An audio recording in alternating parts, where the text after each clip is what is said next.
This video tutorial is about counted cross stitch.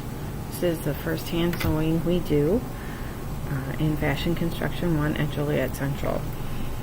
First, you'll receive a packet from the teacher that has the directions for the counted cross stitch and explains all the different parts of a counted cross stitch. What we're going to start with is by transferring this pattern, the pattern that we'll be stitching, onto a larger piece of graph paper. First thing you want to do is to fold your graph paper into fours.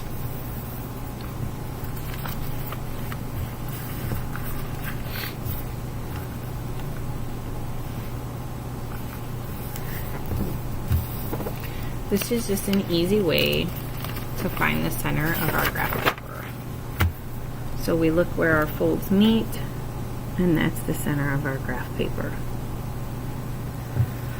Then we want to find the center of our directions graph.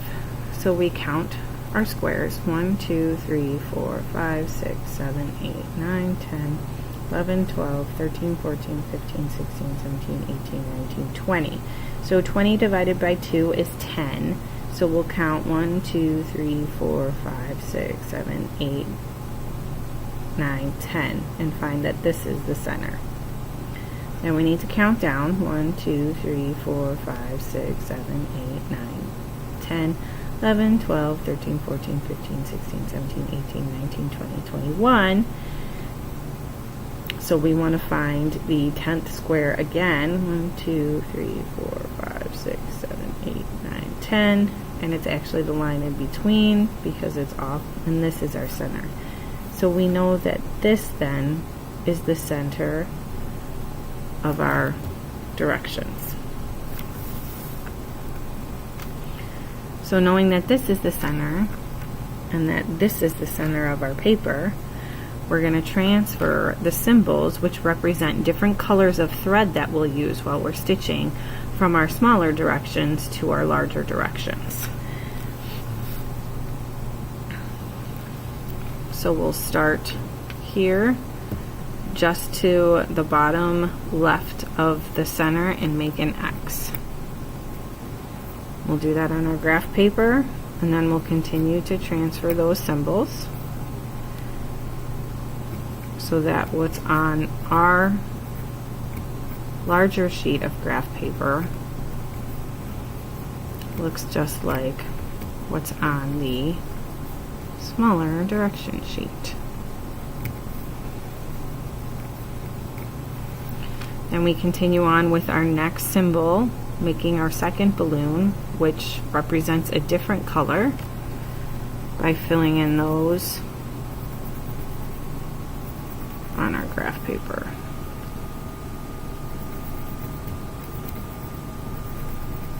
Again, this is just simple replication.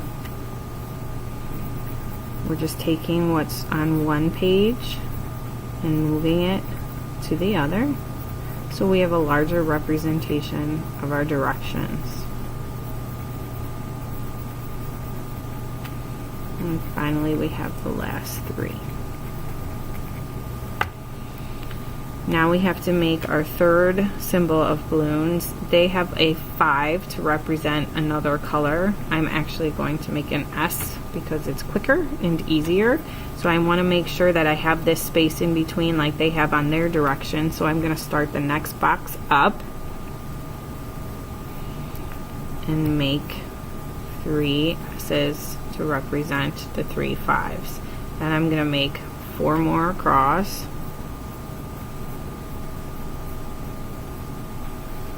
And then I'm going to fill in this hole and make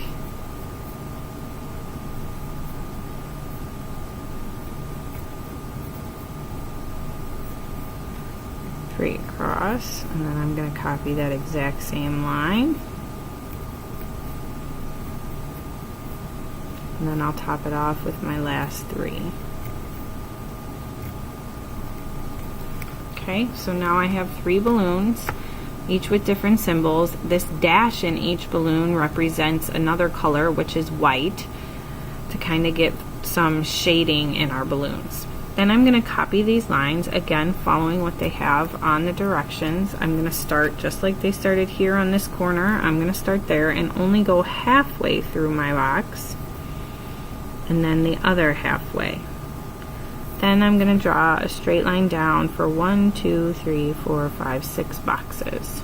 So 1, 2, 3, 4, 5, 6 boxes.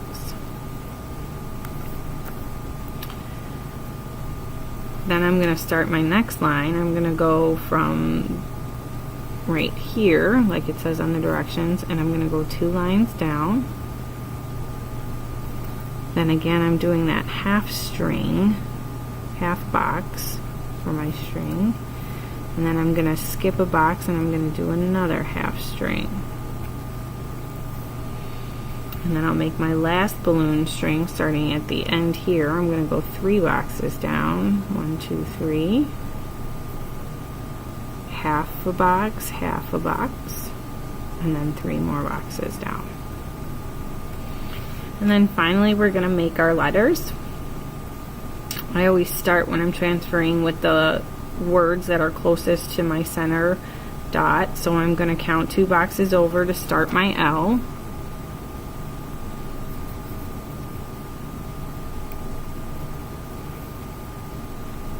Skip a box to make my line.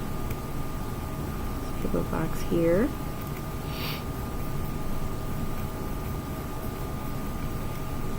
And then finally my E. So because of the type of fabric that we're working on, we're restricted to the boxes, which makes our letters turn out kind of boxy because we're using boxes.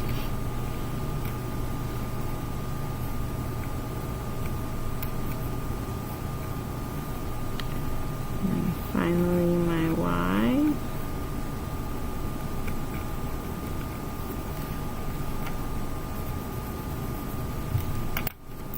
Then the last step we're going to do is just kind of go over everything with markers to make it stand out for us. I like to use the markers colors that I think I'm going to use thread colors. So I'm going to do all my letters and my string in black when I stitch. And I'm going to do my balloons in other colors.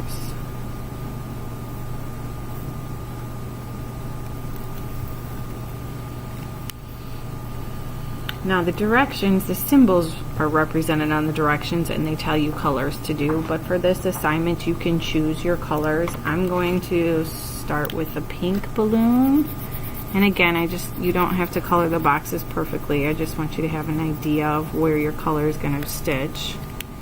And I'm going to do a purple balloon.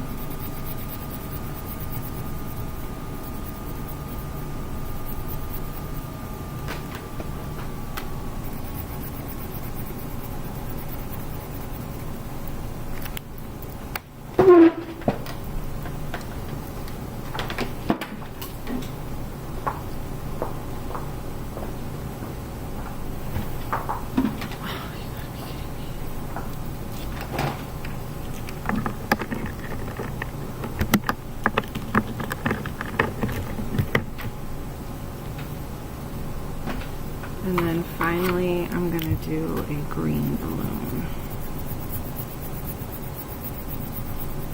Sorry about that pause. My automatic lights went off.